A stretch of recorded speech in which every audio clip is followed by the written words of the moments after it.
Recap on D. Do you remember anything about what we were doing? Okay. It was the difference of cube roots, right? So if you look up above, it's this formula I've written in purple. We'd already taken the cube roots, right?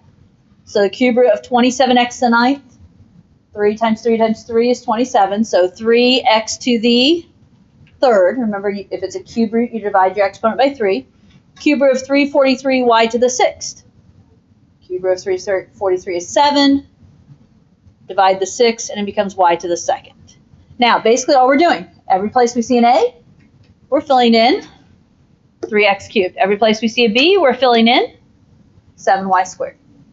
Okay? It's just a little messier this time. So, a minus b. A is 3x to the third, the first cube root, minus b, 7y squared, the other cube root. And then, in these next parentheses, a squared. Realize you are doing 3x cubed quantity squared. What is 3x cubed when you square it? Check again. 5. 9x to the sixth. No, it's 9x to the fifth. To the sixth. Okay, 9x to the sixth wins that argument, okay? Because don't forget to do the 3 squared. That was our first thing. And then right here in this form, it's power raised to power. So 3 times 2 is 6, okay? Plus, now we're doing a times b. So 3x cubed times 7y squared. What is 3x cubed times 7y squared? 3x cubed, 7y squared. What'd you say? 3x cubed, 7y squared. No. 21x cubed. I like 21.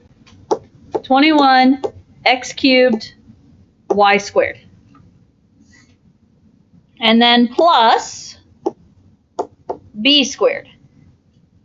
So b is 7y squared, and then we're squaring that. What is 7y squared, and then when you square the whole term? 49y. 49y to the fourth. Now, that's what's in the second parentheses. Don't forget, we had this first parenthesis here, didn't we?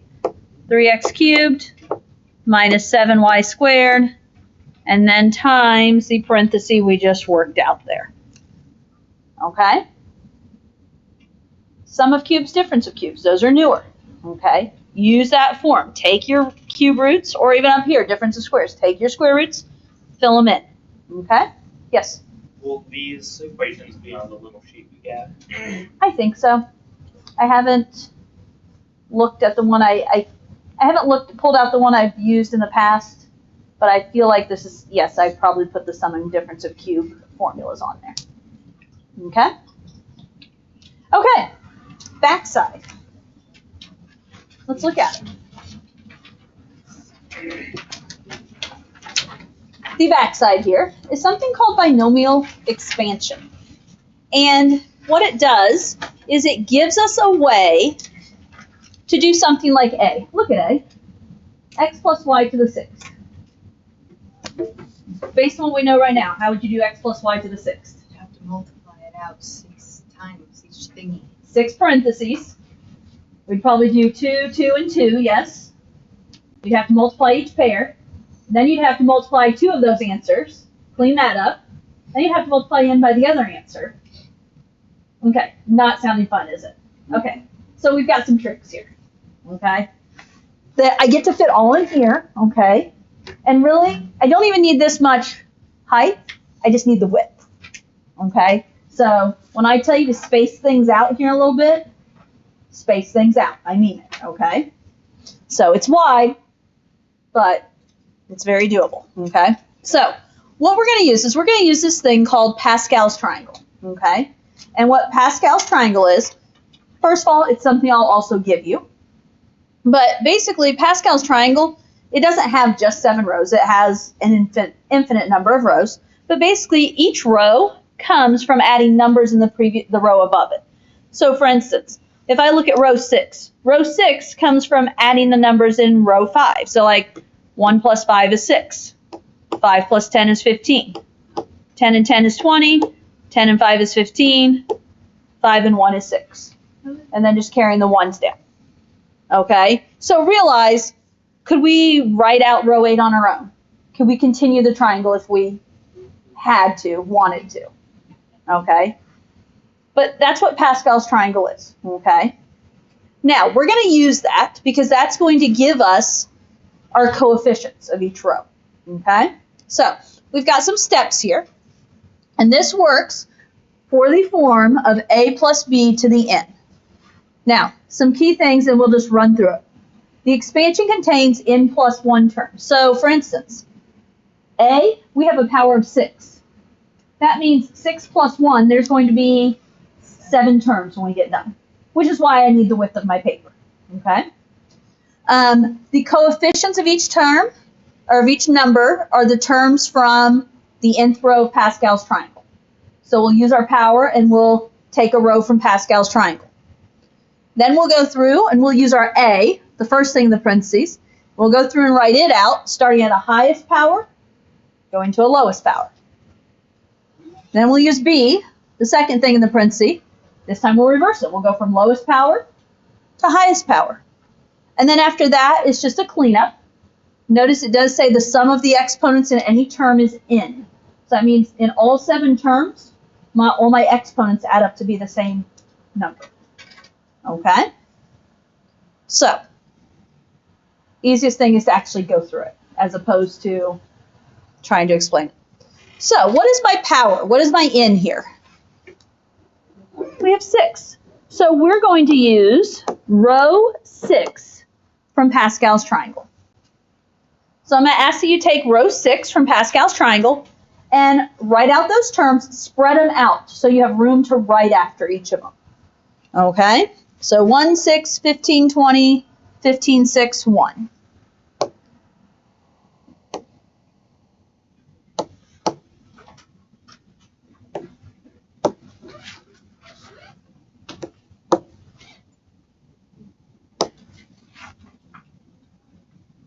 I guess I spread mine out a little bit too much just because I'm going to end up above Pascal's triangle some, but that's all right. I'll make it work.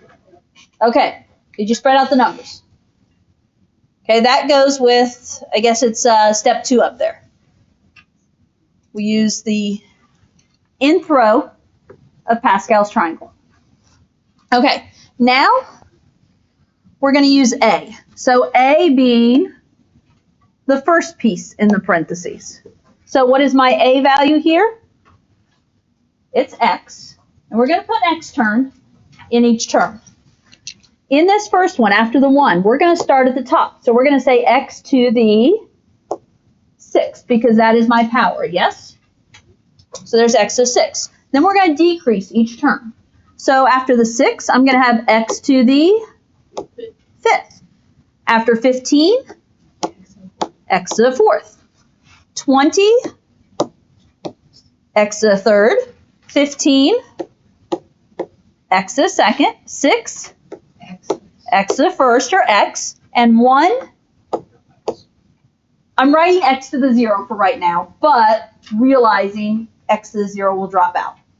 But that is how I know everything worked out, because I start at 6 and you'll always end with 0 every time. Okay? Are we good here? What's wrong?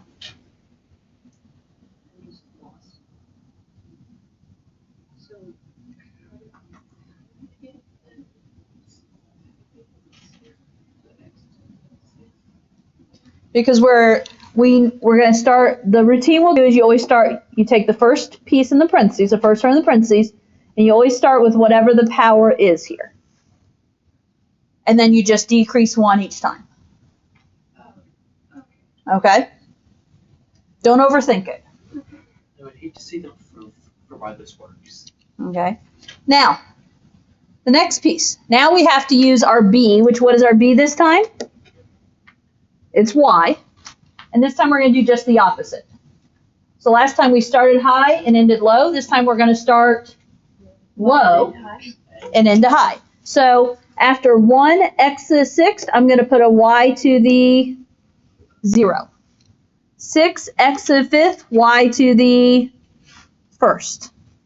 15x to the fourth, y to the second. 20x to the third, y to the third. 15x to the second, y to the fourth. 6x to the first, y to the fifth. And 1x to the 0, y to the sixth. I know that I have the right amount because I ended with 6. Now, all we're missing at this point are plus signs in between each term and then a cleanup step. So I'm going to go through here and just realize all of these terms are being added. And that's pretty much my answer. As I said, we're going to do a tad bit of cleanup. There's not even a whole lot of cleanup that can happen, just a small bit. Are we caught up and good? Yeah. Bless you. Now, some of the main cleanup comes at the end. 1, x to the 6th, y to the 0. Well, do we have to write the 1? No. What do we know about anything raised to the 0? Anything raised to 0 is a 1. And so really this is 1 times x to the 6th times 1, which is all just x to the 6th. Plus 6x to the 5th, y to the 1st. The only thing you can do here is drop off the power of 1 and say 6x to the 5th, y. These middle few terms, there's no cleanup. It just is what it is. So 15x to the 4th, y to the 2nd, plus 20x to the 3rd, y to the 3rd, plus 15x to the 2nd, y to the 4th, plus this next one, 6x, y to the 5th. And what about my last term? Y to the 6th. You can always drop off a power, anything to a 0 can just drop off, and then the 1 drops off, so it's just y to the 6th.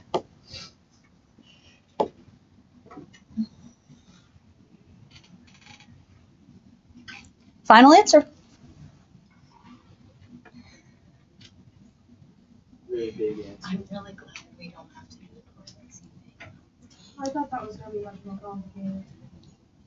It's confusing when you haven't seen it, when you haven't done it. I mean, to just look at it, it looks crazy. But walking through, it's not that bad. Okay, we'll have a little bit more multiplying than some of the others, but still, it's better than multiplying out 6 sets of parentheses in this case, that's for sure. Okay, questions there? Yes? Is there any way to figure out, like, say it was just something crazy like the 37th? Is there any way to just like plug in 37 to figure out what numbers that would be on Pascal's triangle? Online calculator. I don't know. I understand what you're asking. Like, so basically not have to work all the way down to 37th row. Yeah. Well, Google is quite friendly. Yeah. That would be my guess. I don't know. I don't know if that's possible or not, that there's something that could produce the 37th row. Usually you don't see triangles that big, so. Okay, try B. Now, B is up here, and it's different because it has a minus sign. Okay, that's where we are, it's a minus sign, and then also it's not two variables, it's a variable and a number. Okay, what row? It is a power of 4, so row 4. I only gave you one Pascal's triangle, but I didn't need to put it in there. So row 4, 1, 4, 6, 4, 1. Yep. Should have plenty of room to spread this one out. You do understand what I mean now by spreading it out, yes? There was a reason to me saying spread it out. I had people in my morning class, they're like, I spread it out because I thought I did good, but I still didn't spread it out enough. So, okay, you got that. What's next? We're going to take our first parenthesis, which is x, and do what with x? Yeah, we're going to count down. So we're starting at x to the 4th, x to the 3rd, x to the 2nd, x to the 1st, x to the 0.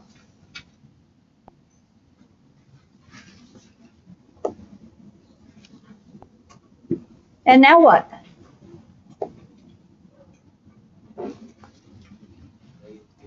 We're using -3. If there's a minus sign, take it with the second term. So it's not just 3, it is a -3, because that will make a difference. So we're starting here, and we're going to have -3 to the 0. -3 to the 1st.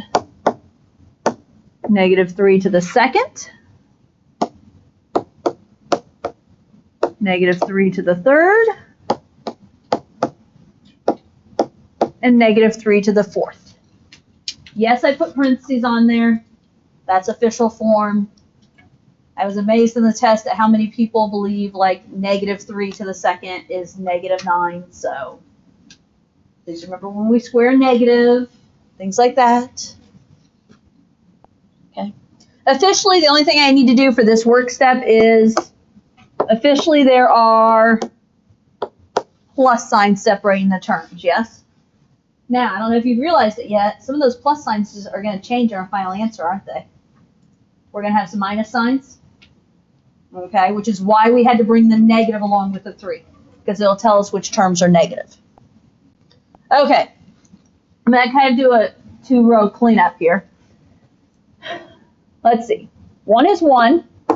X to the 4th is x to the 4th. What is -3 to the 0? Anything raised to 0 is? 0 at 1. 1. And so, what do you guys already know? This term just becomes x to the 4th, yes? Okay. Now, this next one. I have 4 times x to the 3rd. What's -3 to the 1st? -3. 4 times x to the 3rd times -3 becomes what? Minus 12 x to the 3rd. Okay? Yes, you could write plus negative, but be official, minus. Next term. It's a 6 times x squared times, what's -3 to the 2nd? -3 when you square it becomes positive 9. So, 6 times x squared times 9. 54x squared. Plus, and I keep putting pluses until we know. 4 times x to the 1st. What about -3 to the 3rd? -27. Yeah, 3 times 3 is 9 times another 3, and that is a -27. 4 times x times -27. Did you guys say minus? Yeah. Minus 108x. How is it a negative instead of positive? Because a negative to the 3rd power, negative times negative times negative is going to be a negative. So -27. -27 times 4 is a negative. And you'll notice, are you noticing a pattern about our negatives? Every other term? Okay, and that is true. It's going to be every other term. Okay? And lastly, there's a 1. What do we know about x to the 0? It's 1. -3 to the 4th.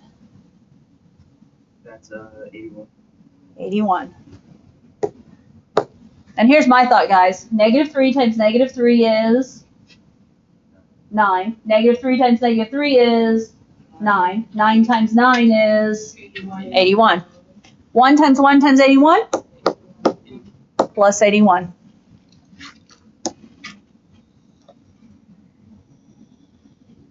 Okay. There's a bit of a twist in there when you have numbers to work with, doesn't it? But it's not bad. Now, I forgot, and you can't really see it here because we just had one variable. Let me back up for a brief moment. Did you guys notice on the previous example, what did the exponents always equal? 6. 5 and 1 is 6. 4 and 2 is 6. 3 and 3 is 6. 2 and 4 is 6. 1 and 5 is 6. And then a 6, yes?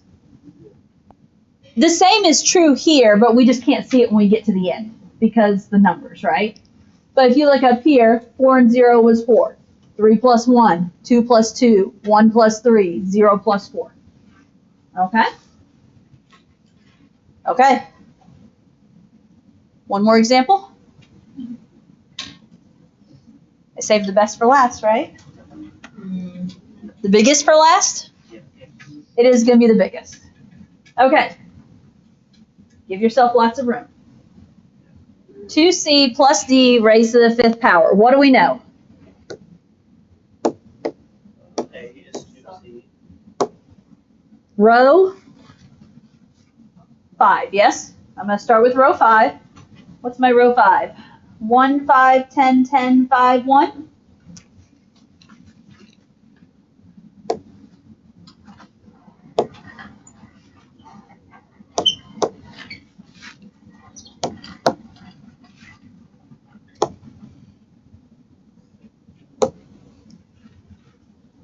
We'll find out if I space those out enough or not. I hope so, because mine's not the same. I feel like I should have used more space over here, so we'll see. Okay, we got row 5. Now what?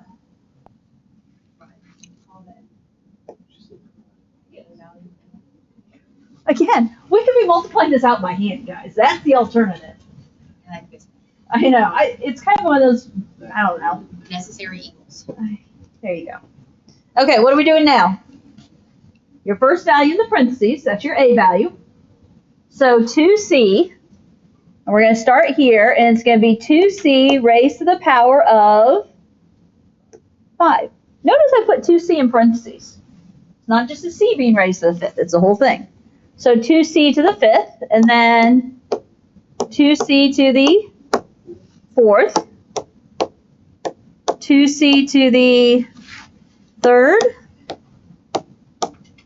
2c to the 2nd, 2c to the 1st, and 2c to the 0. I feel confident what I did because I hit 0. And what now? D. And it's a positive D, right? So no worries there. If you start here at the front, we're going to do D to the 0. D to the 1st. D to the 2nd. D to the 3rd. D to the 4th. D to the 5th. And officially, we should have some plus signs in the middle. In all honesty, it's our work. I don't know, would you have to have the plus signs? As long as you know they go there in the answer, right? Okay. Some cleanup steps. Well, 1 is 1. What do you know about 2c to the 5th?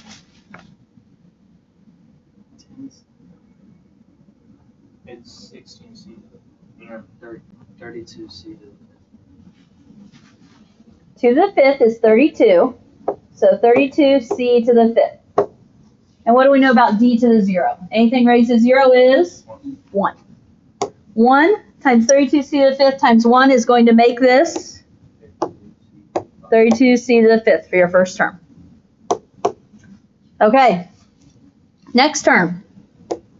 There's a 5. I'm just going to hold on to the 5. What about 2c to the 4th? 16c to the 4th. And then don't forget it's times d. So 5 times 16c to the 4th times d. 80c. So plus 80c to the 4th d. Okay? Next one, it's 10. What's 2c raised to the third? AC. 8c to the third times d to the second. 10 times 8 is going to make it 80. C to the third, d to the second.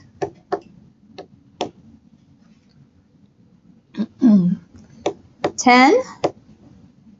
2c quantity to the second is going to become 4c squared. So 10 times 4c squared times d to the third. Yep. 40c squared d to the third. Okay. 5. 2c to the first is 2c to the first, right? So 5 times 2c times d to the fourth. 10C to C D 10c d to the fourth. And, fourth. yeah, you have a 1. Anything raised to 0 is a 1. And then you're just left with the d to the fifth.